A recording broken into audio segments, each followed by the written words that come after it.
Hello, hello, hello, and welcome back to Rainbows Rising, where we ascend together. I'm your host, Rainbow Raaja. Last week we did a reading and a healing. This week we're going to be talking about our New Year's resolutions and about evaluating our beliefs surrounding abundance, finances, and money. I hope you guys have taken some time since January 1st to set some good goals for this year.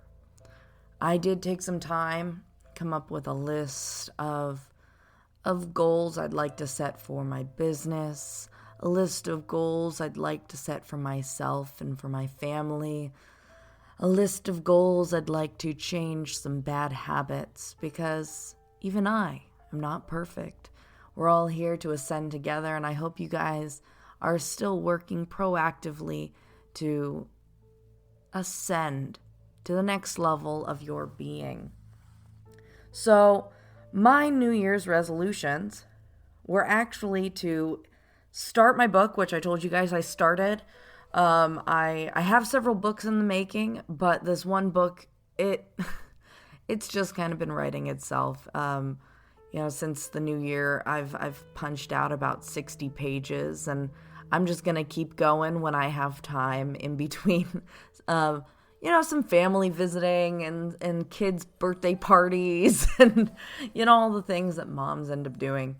And the other goals that I have and are already well on their way is I had intended to put out a Udemy class, and I'm in the process of getting it up and going right now. So I will let you guys know when that is live and when it is aired, and you guys can hop on over there and take a look. And I am also working on trying to open up a home studio. So presently, I'm sure you guys have noticed, I am working from a home studio, and sometimes the sound quality is not the best with the air conditioner going off randomly, or hearing kids upstairs, or whatever in the background. It's because I share an office with my partner, and it is literally underneath our living room. So my goal for this year is to have a home studio that is much more quieter and has more soundproofing and better equipment. So I know what my budget is for that. And I'm sure some of you out there are asking yourselves, how can I help Rainbow Raaja support her dream of a studio? And how can I get better sound quality for this amazing podcast? Well, if you're out there asking yourself that, hop on over to my Patreon. The link is in the description and join my Patreon. I do have several different tiers. They all come with different things, and even just like super low support, if you guys are just able to just kind of support me a little bit, it really does help. I'm just trying to get by month to month and get this office saved up for, so I can elevate this podcast. You guys can get better quality, because I think you deserve better quality. What do you guys think? I think you guys are the best, and you deserve the best, because we're talking about abundance this month, right? Abundance. So what is abundance to you guys? Like, when you think of abundance, are you thinking of like stacks of cash? Are you thinking of abundance of wonderful, incredible memories? When you think of abundance, are you thinking of luxurious clothes lining your walk-in closet? When you think of abundance, are you thinking of an abundance of boxes in your garage? Heck no to that. Nobody wants an abundance of junk in their garage. But sometimes our beliefs surrounding abundance, our beliefs surrounding money, can end up causing the opposite of what we want.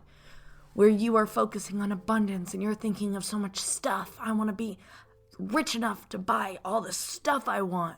And suddenly you have become a hoarder of knickknacks, a hoarder of mementos, a hoarder of tissue paper that you drew a little picture on when you were 5. Oh my goodness gracious. You have so many things and you don't know what to do with them. Yet you're abundant.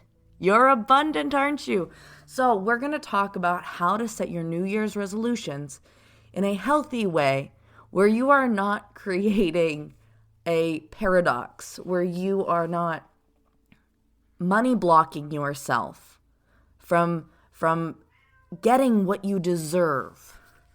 And one of the ways that we are going to do that is by looking at our childhood money memories and how they are affecting your financial status. Whether that's helping you or hurting you, we are going to take a look at how money memories, how you remember your parents' relationship, your grandparents' relationship, how you remember your teacher's relationship and neighbors' relationships to money, and how that affected your belief patterns around money. Today I have a couple of handouts, a couple of articles I'm going to be reading from. I'm going to let you know what the title of the article is, who wrote it, and I'm going to be asking some follow-up questions to help you guys really identify where you began to see the relationship with money, your relationship with finances, really start to shift, whether positive or negative, just so you can have a better idea of your concept of financial security. The article I'm going to be reading is called How Your Childhood Money Memories Could Be Helping or Hurting Your Finances by Christine Matthew. Growing up, my grandmother was a master seamstress, and I always had beautiful clothes without ever having to pay for them. My taste for fine garments didn't change as I got older, but it was a shock when I had to begin paying for them myself. I can still hear my mother telling me, "You have champagne taste on a beer budget." I could have taken this as a warning to not spend money that I didn't have.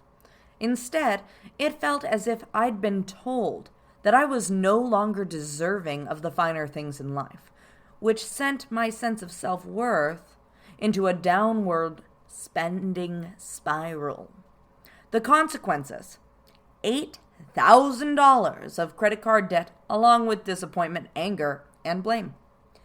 As children, we begin to form our beliefs and attitudes about money through value-laden messages that are passed on to us by our parents, grandparents, and society. In my work as a financial life planning advisor, I call these money memories.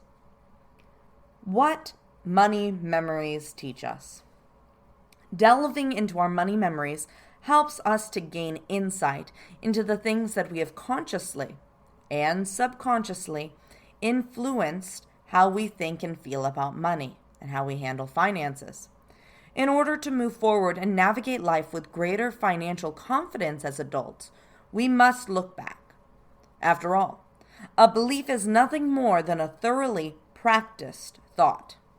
By asking yourself these 7 questions, you'll begin the process of self-reflection and learn a great deal about the ways in which you handle money today. Number 1, what is your earliest money memory? My own, the author, is of receiving an allowance. My sisters and I completed our chores and did what was expected.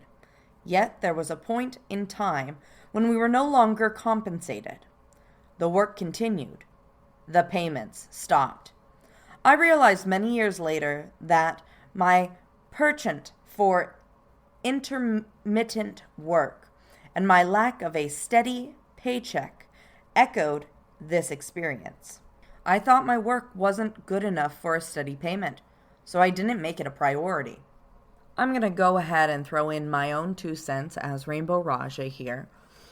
I never really dealt with money growing up.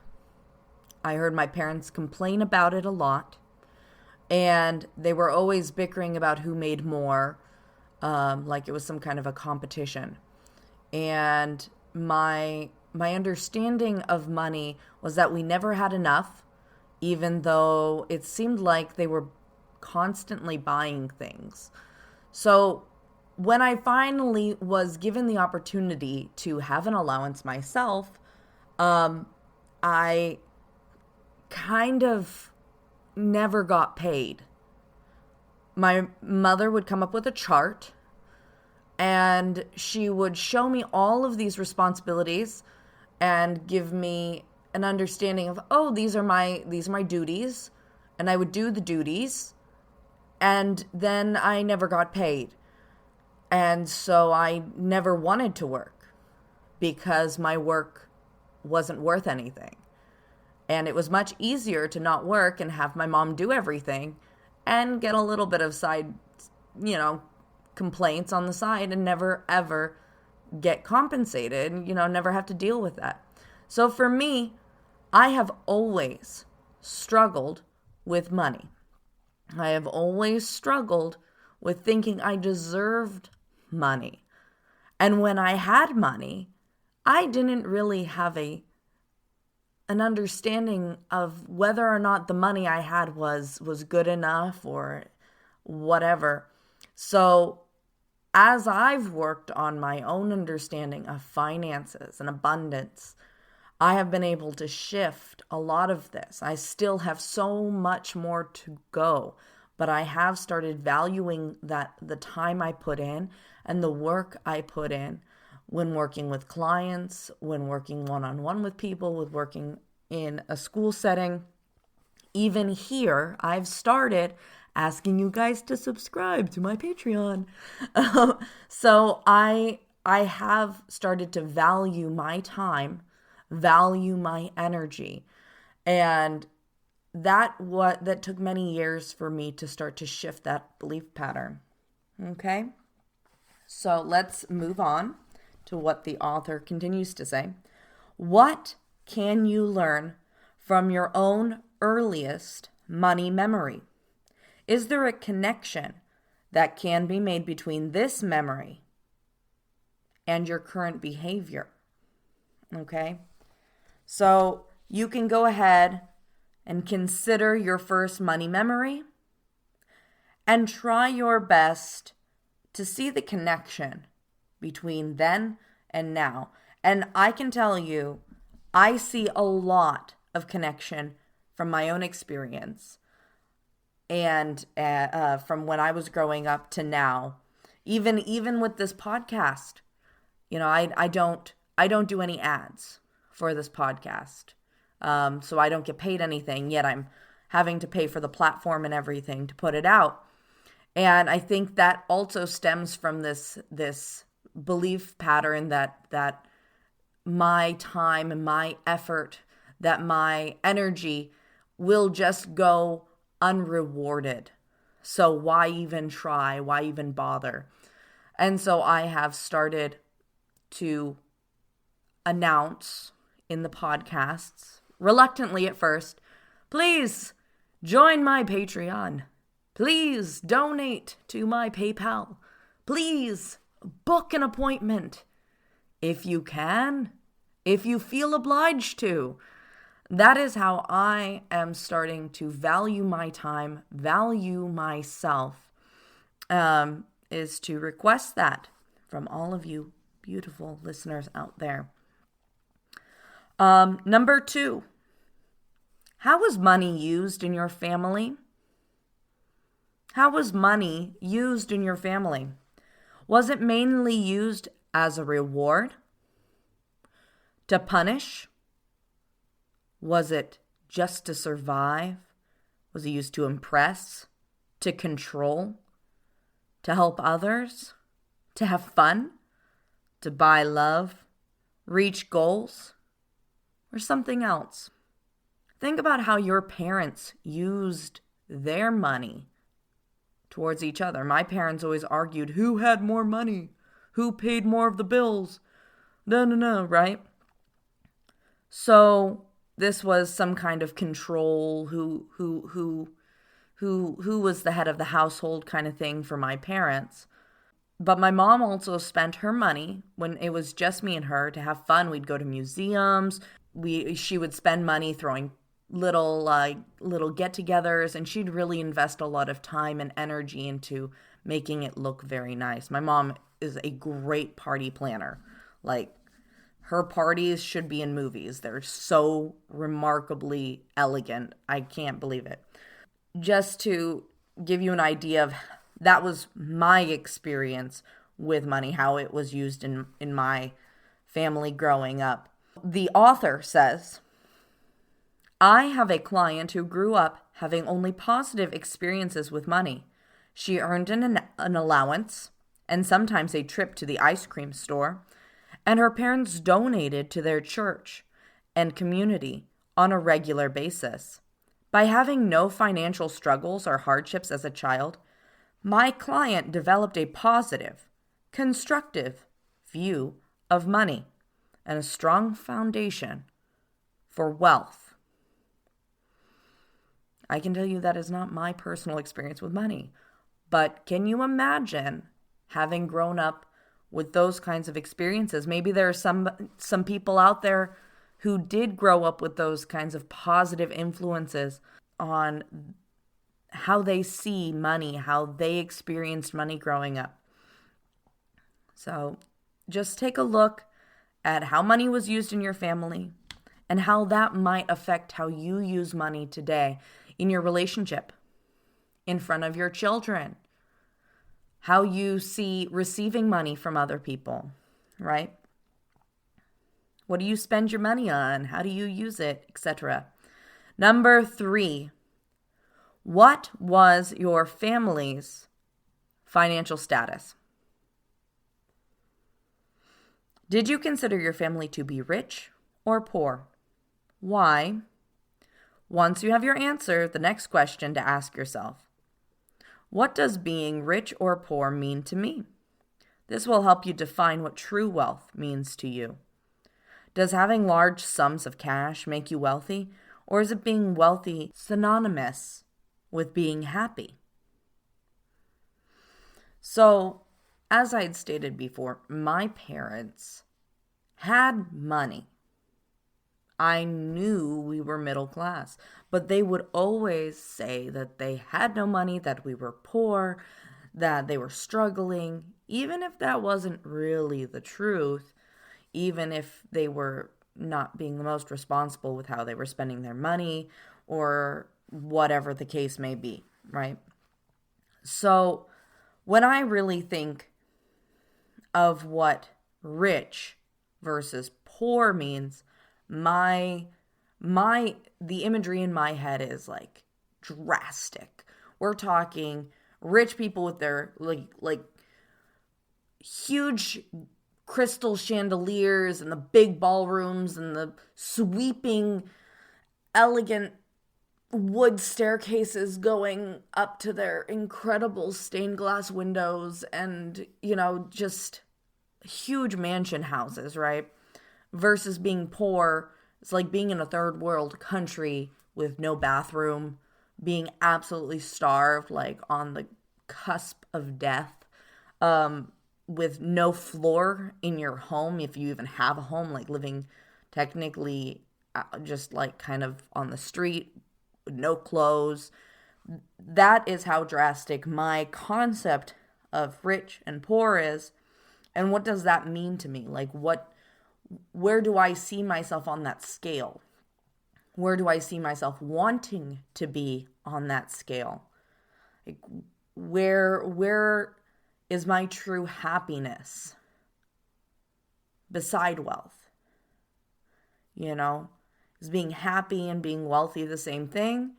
Does wealth have anything to do with happiness? So, of course, I would love a remarkably beautiful house with stained glass windows and spiral staircase and wood everywhere and, oh my gosh, as an interior designer's child, that would be incredible. Would it make me happy? Probably not.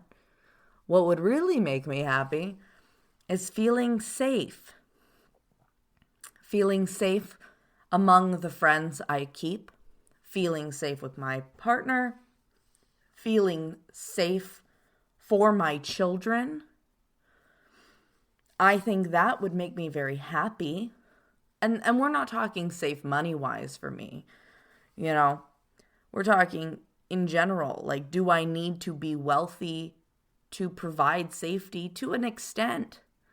Do I need to be absolutely stinking rich to do that? Not necessarily.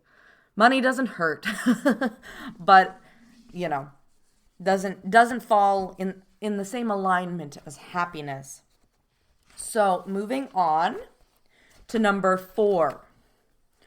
What were your parents' spending and saving patterns? What were your parents' spending and saving patterns? Now, the author has this to say. Growing up, my mother never spent money on herself. Everyone else's needs and wants always came before her own.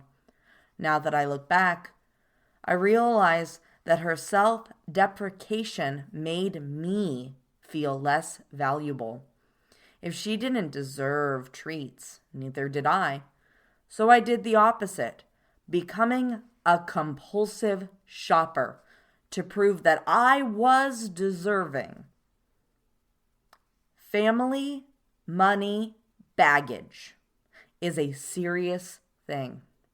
We tend to take the beliefs about money instilled in us from our parents and carry them with us for a long time, if not always.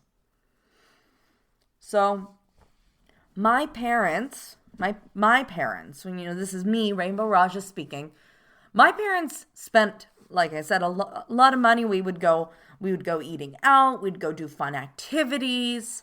So when I did start actually making my own money, I didn't really realize the value of money because I was never handed the money. I never was responsible for the money. I never really got to see the exchange of money. So I didn't have a healthy concept of what money was worth. I just knew my parents had money. They spent the money, and the money got us nice things. Even though they complained about never having money, I never got to see the money. So, I mean, it could have just been all part of our imagination for all I know. My dad had things come to the house all the time. Amazon packages before Amazon was a thing.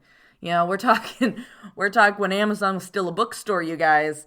And my mom, she would spend money on everyone around her, much like the author's experience with her mother.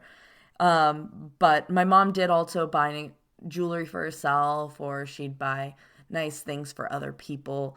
It was just very scarce, and she'd save it for holidays. She'd buy herself presents on holidays. So that was my experience. So go ahead and observe your own parents' spending and saving patterns and see how that has made an impact on you to this day. How do you spend and save, right? Number 5, when did you start earning your own money? Did it make you feel independent, powerful, or uncomfortable? And how do you feel about earning money today compared to when you first began as a kid? The author has this to say. Most of my clients say that they felt independent and empowered. For the first time, they were free to make their own choices. It wasn't about the money. It was about the emotion. For many of us, how much we earn determines our sense of self-value. Could it be that when we were children, we were more focused on how we felt versus the cold hard cash? If you are happy with your earnings, rock on. If you aren't, what would it take to make you feel better? I really like that last question. If you aren't happy, what would it take to make you feel better? Because I know that when I really look at my own earnings, I feel a drive to provide for my family more, because I am not reaching my personal goals, which was part of my goals this year. Why we're covering finances here at the beginning of the year, right? Bringing you guys along for the journey, for the ride. I'm not where I want to be, and I think for me, it's a sense of knowing that I have enough money to support me and my children, and be able to have like kind of a squirrel fund, an emergency fund, in case there's any issues that arise in my life, and to be comfortable in knowing that I have income every month with the type of job I have, which is a private practitioner, during COVID, nonetheless. My monthly income is it's just not regular. So for me, I want that regularity. I want to feel like my work is valued by the people who come to me. I want to feel that I'm able to handle the workload, not feel overwhelmed. So those are things for me that are important. So I think that feeling better comes with acquiring the balance of those things. But what is it for you? What is it for you? What would make you feel better? Just I'm giving these examples to help show you guys how I go through the process, in case you guys don't know how to approach these types of questions. And really dive deep. You don't have to share your answers with anyone. I'm not grading you. I'm not giving you grades on this. I started earning money, as I said, like when I became an adult. So my experience with money was very scarce, and so did not get very much experience before becoming a business owner. Number 6. What career messages did you receive? What career messages did you receive? Now, the author goes into saying, were you encouraged as a child to dream big when it came to choosing a career, or were you told to play it safe? I have several clients who are artists, and many of them struggle with the limiting belief that fame and fortune come after death, such as Van Gogh and Gauguin, and I'm sure I butchered that name, but a lot of artists from early on, their fame and fortune came well after their death, right?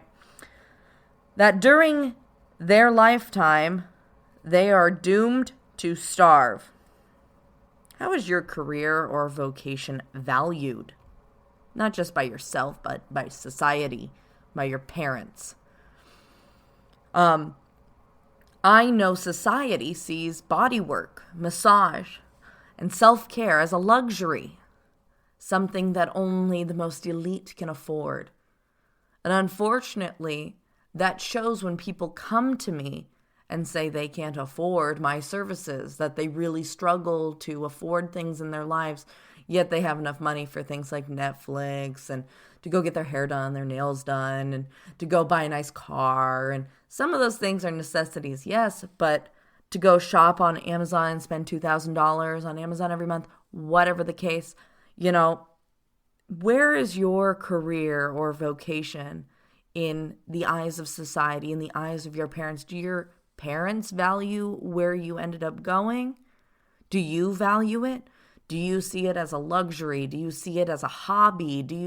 What do you see it as?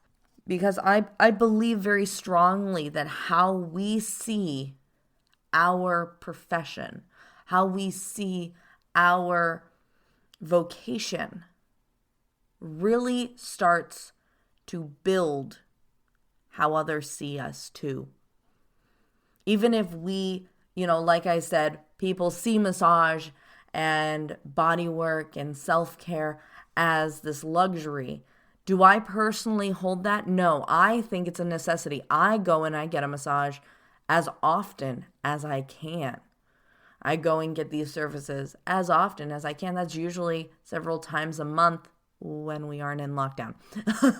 When we're not struggling in that way, shape, or form, or struggling for babysitters. So when I have the means to do so, I go and take care of myself. But I know that this is how society sees my vocation. And I've had to really shift my own relationship with my vocation. And I've began to branch out into other kind of syndicates under the umbrella of my vocation. So here we are. Now I have a podcast. Now I do coaching. Now I teach. So that is how I have been adjusting, my relationship to my career. Okay. Number 7. What do you expect from money? What do you expect from money?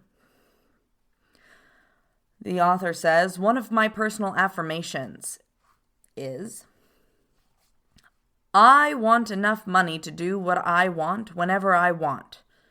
I want money to give me the ease of choice. From there, everything else can fall into place. If money weren't an issue, what would you do with your life? By taking money out of the equation completely, you get to the heart of what you really want, and then you can figure out how to get there. And that's really kind of how I've ended up living a lot of my adult life. Is money has been out of the equation for a lot of my adult life. I've been exceedingly lucky with having my partner being very supportive of me, wanting me to pursue my passions, wanting me to be able to give as much as I can to my clients, as much as I can to the people I want to help. I really see this as kind of, I just really want to help people.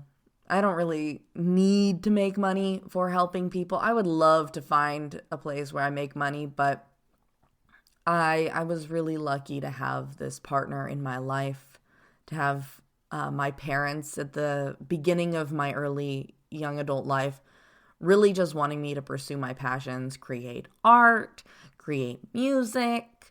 Here I am creating a podcast, and they all just support me and stand beside me. So I don't have money as part of my equation. I would love for money to be more a part of my equation. But this is what I want to do with my life. I dedicate a lot of my days doing this. So this is my passion. This is my purpose. What is yours? What is your purpose? What do you yearn in the core of your being to do? I can't wait for the opportunity to get in front of a huge audience and do this in front of a massive audience and just, but what do you want to do? What do you want to do? Right? Okay, so I love that article. I love how deep she goes into these questions, into the introspection of really who you have become based on core values, core beliefs that were built from your family, from your first experiences with money. So, moving into financial relationships and understanding financial relationships. I have more papers, more little questionnaires. This is from Al-Anon's Blueprint for Progress. So yes, it's for Alcoholics Anonymous, but a lot of the people going into those programs need really good support to get the help they need. So if that works for them, it'll definitely work for us. We're going to go ahead and start to ask ourselves some of these hard questions. Number one, managing money. Who is responsible for the money management in your home? Who's responsible for money management in your home, okay? How much of your monthly expenses are for necessities versus luxuries? You really should be pulling out a pen and paper, and you should be doing some percentages. You should be pulling out your bank statements, logging into your online banking, and taking a look at your needs versus luxuries. Now, if you guys don't know the difference between a need and a luxury yet, let me break it down. Because you might think you need Netflix, but if Netflix went out of business tomorrow, would you die? No, you might enter an extremely bad depression as the rest of the world, but you would not die. Needs are paying for your home, your electricity, your water, your gas, food for your table, and having the means to make money. And, that can go towards gas for your car or transportation. But for the most part, anything besides something that keeps you alive or keeps you able to get money that's a luxury. Okay? Toilet paper is a necessity. However, the fancy little foods you get at Trader Joe's, that's a luxury. You get those at the dollar store. You get those at the grocery store for much cheaper. So take a look at your needs versus your luxuries and just take a percentage. When I first filled out this form, I put 60% necessities and 40% luxuries. I can tell you that it's probably pretty accurate. It's probably more like 75-25 at this point. But I know when I first did this, my concept of needs and luxuries was very different than my now concept of needs and luxuries. What am I doing to help take care of my future financial needs? Are you saving money? Do you have a squirrel fund? Do you have a savings account? Do you have any stocks? Do you even have a life insurance policy? What are you doing to take care of your family or your future financial needs? Do you have a retirement plan? Do you have a 401k? These are things to contemplate. I can tell you that I personally am not doing so well in that front. How do I communicate with others about financial responsibilities? How do you communicate with others about your financial responsibilities? Do you ever say no when you don't have the money? If you're not, you should start doing so. If your friend is like, hey, you want to have another drink, and you don't have the money, you just say no. No, I can't right now. Maybe another time. Okay? Number 2, my financial priorities. What is your credit history? Okay? What is your credit history? How do I personally decide about a special purchase? How do I personally decide about a special purchase? You know what I do? And no, this is not always. This is when I remember to do this. All right, you guys. Not perfect. I hold off. I tell myself, no, not this time. And I hold off on it until it nags at me for weeks. And then I go back. And if it's still there, I'll buy it. It's a little harder when you Etsy or Amazon. But if you can hold off and maybe set an alarm for 2 weeks, 3 weeks, and it's still on your mind, maybe not an alarm, but if you go back in a couple weeks and it's still on your mind, go ahead, indulge. What have I purchased that was not affordable at the time? What have I purchased that was not affordable at the time? If you guys have credit cards, everything you purchase with your credit cards. Just kidding. But for real, credit cards are just loans. Okay. Number 3, being financially responsible. Who provides my financial security? Who provides my financial security? Number 2, how am I being prepared to earn my own money if the need arises? Who has met my financial obligations in the past? What are the ways that I allow financial concerns to take priority of my personal needs? Okay. For financial control. How have I used money to change someone else's behavior? When did I inappropriately withhold my own financial support of others?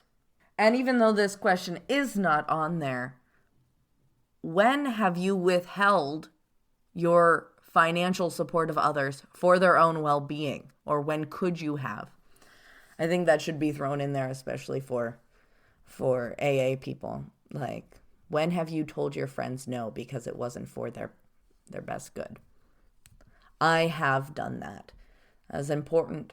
It is important to know when your partner, when your friend, when your child, when your parents are asking you for money that maybe you cannot give because you don't have it, or because whatever they're asking for just isn't something you believe will help them, you can always say no. That's an important thing to remember. So, we asked a lot of questions today. We asked a lot of questions. I hope you guys are kind of feeling inspired to sit down to really evaluate your ideas, your new perspective of your finances, and that you take some time today to really dive into your relationship with money, what money means to you, so that you can create a healthier relationship with abundance. Because I know abundance to many of you, as we are shoved so many ads in our face, as we are shoved consumer products constantly, subliminally, all the time. Abundance means stuff. But it's time you really start to evaluate what abundance means to you, what financial security means to you, and what your relationship money is doing for you. All right? I hope you guys liked today's episode. I hope you guys enjoyed exploring these questions with me. And I really am so grateful for you guys being open to hear my responses, to hear these articles. I hope you guys have a wonderful rest of your day, and I'll see you guys next week. Bye.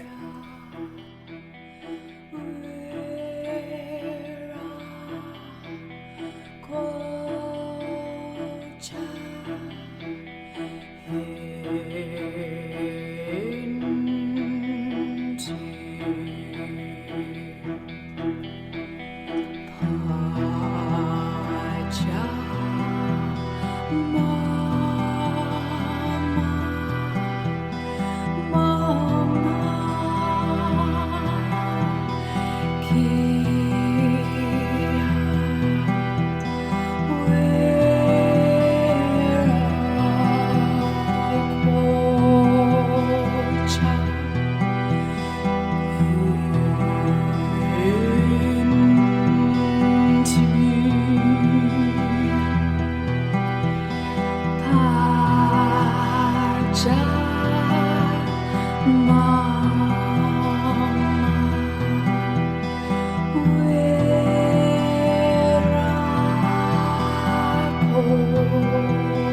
Are you ready to ascend to the next level? This is Rainbow Raaja, your spirit guide calling. Please be sure to keep all arms and legs inside your vessel at all times. I'm just here to remind you to take some time today. Support Rainbow's Rising podcast. Go. Join the Discord community. Check out the Patreon. Get some stickers, custom tarot cards. Check out the merch. The merch.